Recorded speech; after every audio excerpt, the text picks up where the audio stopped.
Hello and welcome to our second Getting Started video. In this video we're going to talk about how to customize your site settings and some of the options that you have to choose from with dealing with your checkout.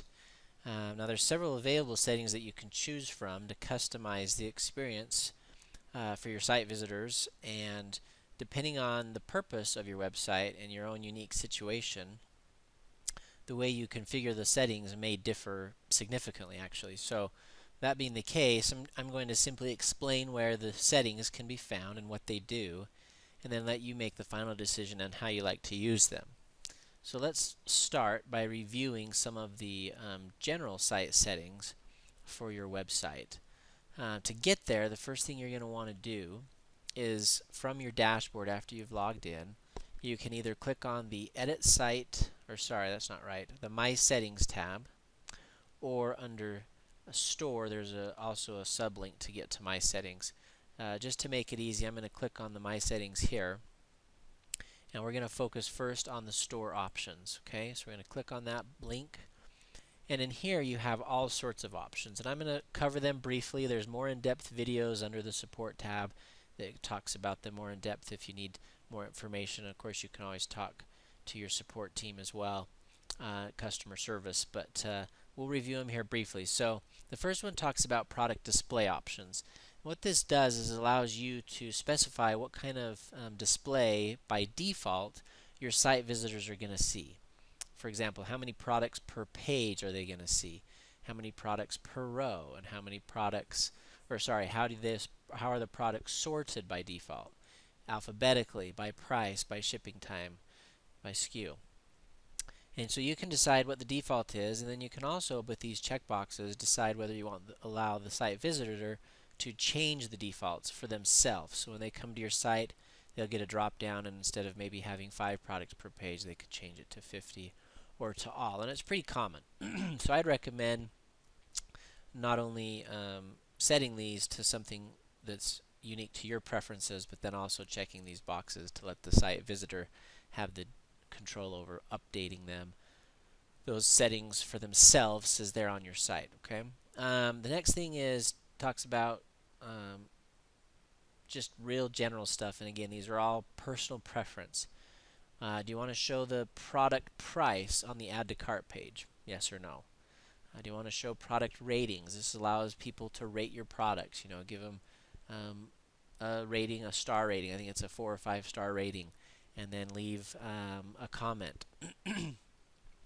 Maybe on your site you'd rather not have people be able to buy your products given the services you offer, but rather have you email for a quote. And so here you can say, yeah, I'd rather have an email for quote button display instead of an add to cart button.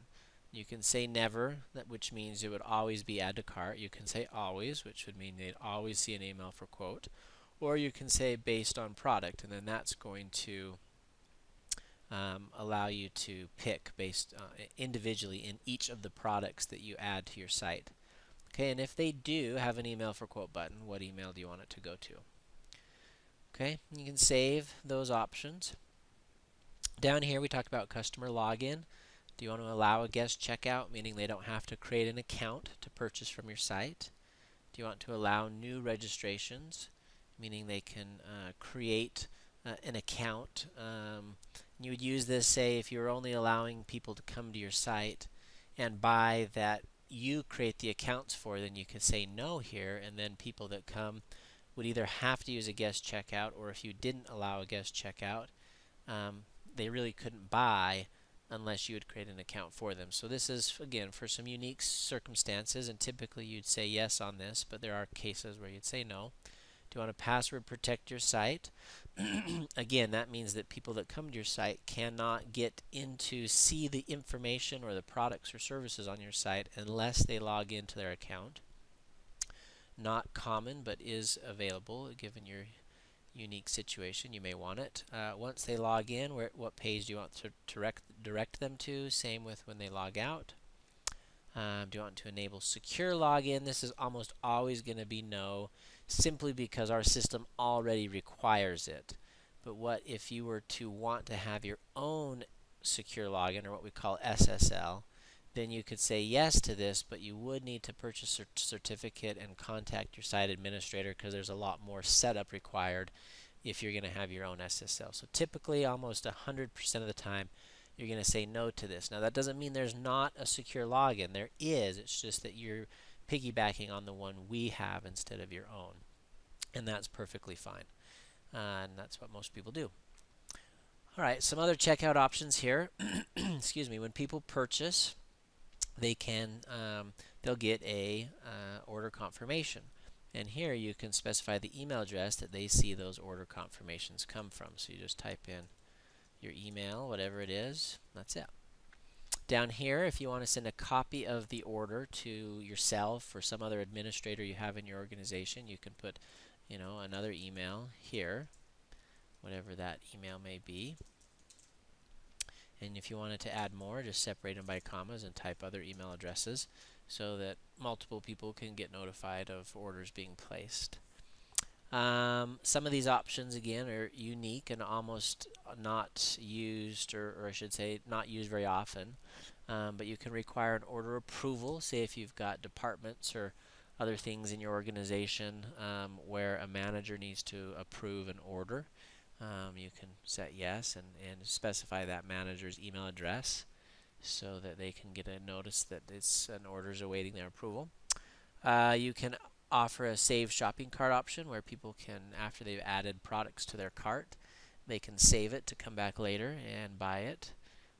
But display payment details on receipt, yes or no. That's displayed to the customer after they purchase if you want that. Require registration before adding items to the cart. That's actually a duplicate of this setting up here. Allow guest checkout. So I would disregard that one. I'm not sure why that's down there twice. But they're one in the same setting, so I just use this one up here. Store currency is if you want to offer your price, or the prices on your site in something other than the US dollars, for example. You could pick from any other options in here.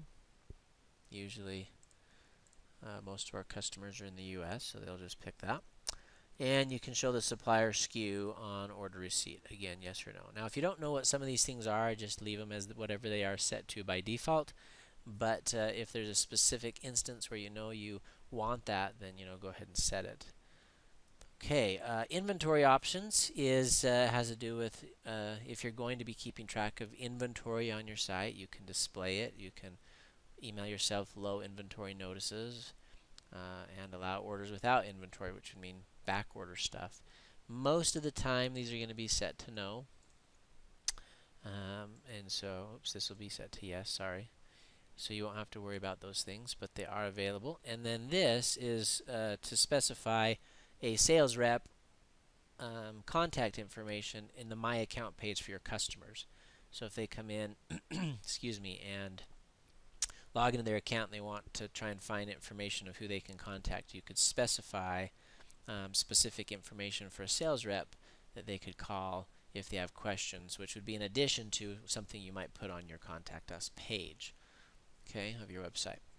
So that pretty much covers the general settings for your website. Now let's talk about some of the more specific settings that deal with charging, shipping, and taxes and payments. Okay, so let's first discuss shipping. So we're going to go back to the main page of My Settings, and we can either click the shipping link here, or it's also located on the side menu over here. And the way shipping works is you can either turn it on or off. Okay, I'm going to say yes, it's enabled. And then you have all sorts of options here. Display handling charges on a separate line, estimate shipping and text checkout. So you can specify what you want to do here with these different settings. Specify what postal code things are shipping from, which country. If there's a shipping zone that you want to show at checkout. Those are typically more for commercial accounts, and so usually that'll be no. But it's there if you need it. You can specify a global handling fee. You could charge product-specific handling fees. You can have default shipping zones, which kind of tie with this up here. And you can hide shipping zones, which is just an override for if you said yes and no here, then that would override it. But up here, I skipped over this rate calculation, and this is kind of important.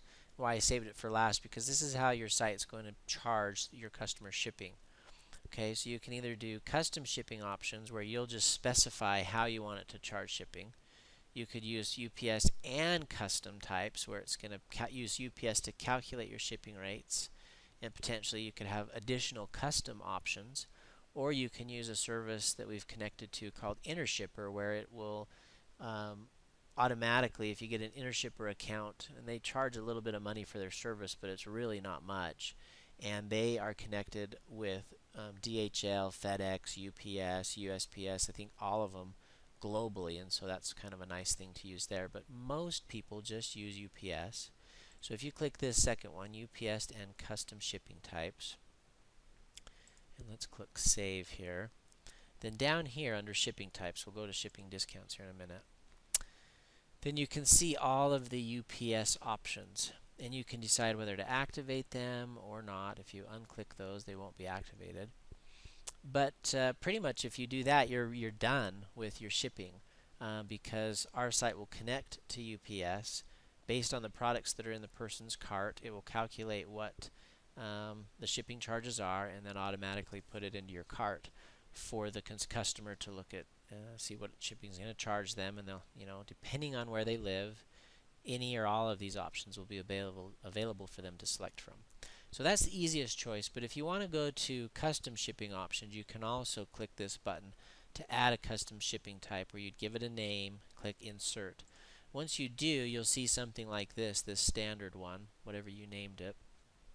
Then you can come to the edit page, and you can further set up which countries it's available in, and also you can add these shipping ranges where you specify either a price or a weight to calculate the shipping price on. Now, lower bound simply just means the lower price or the lower weight. So let's say you're going to do it by weight.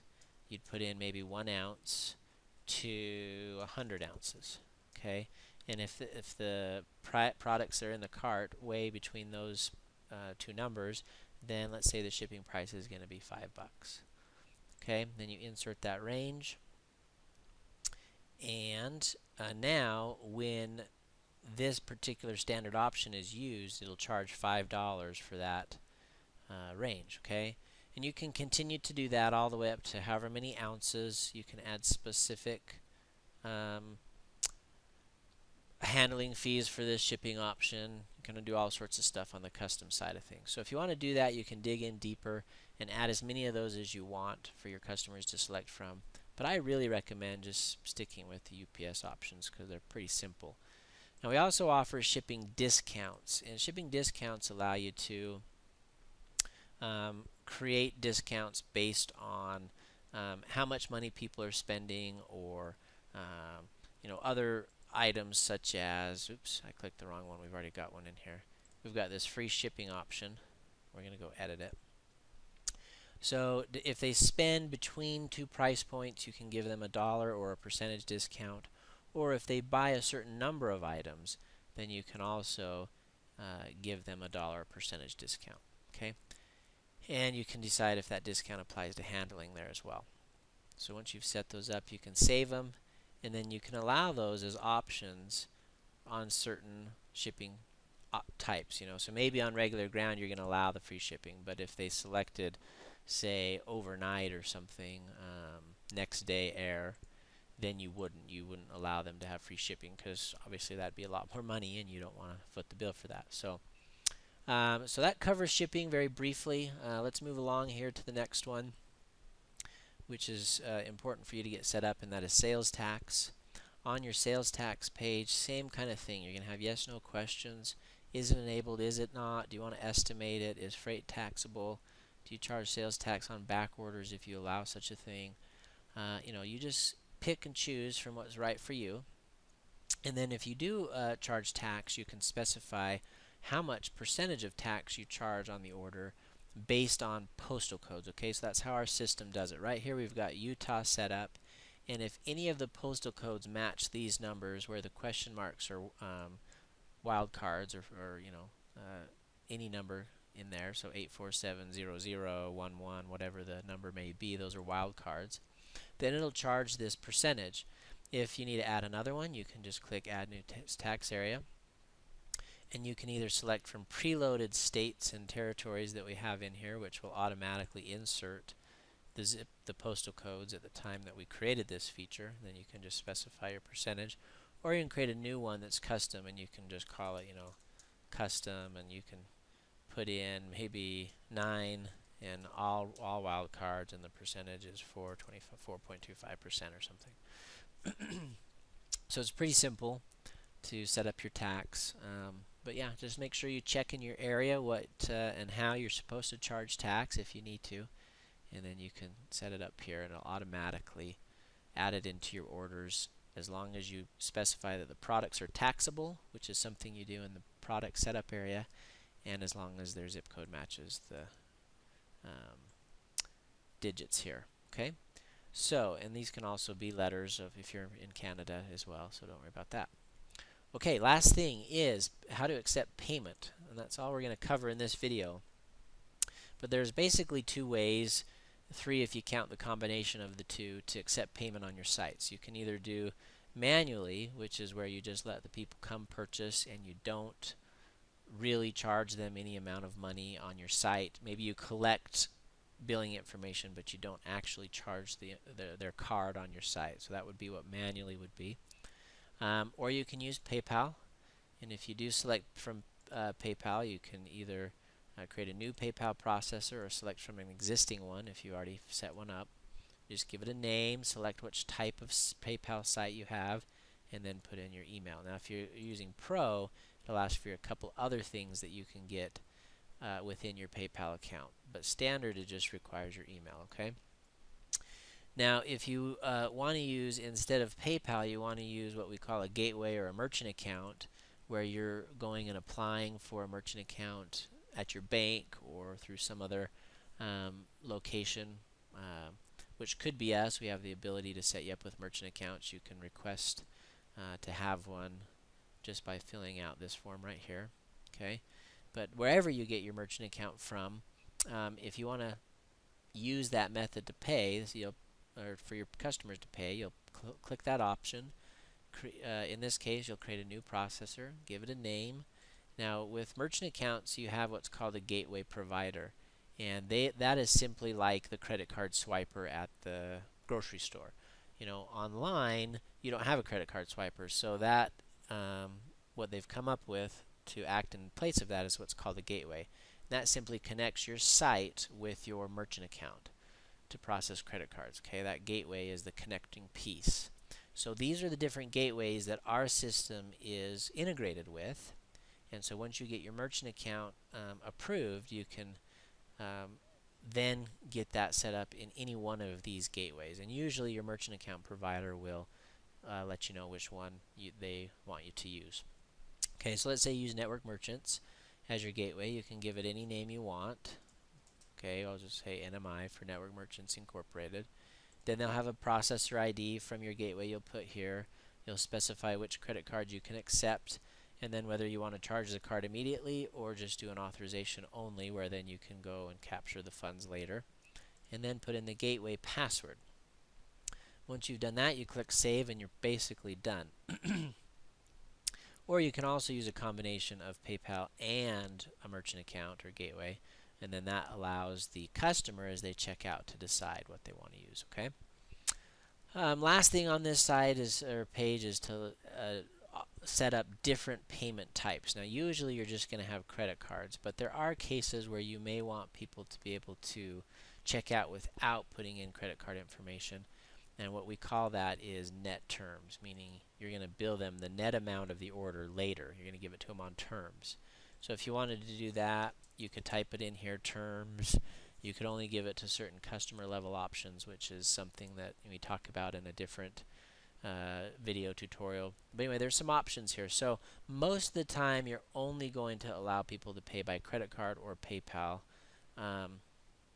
which you handle up here. But if you do want to offer other payment options, they are available here.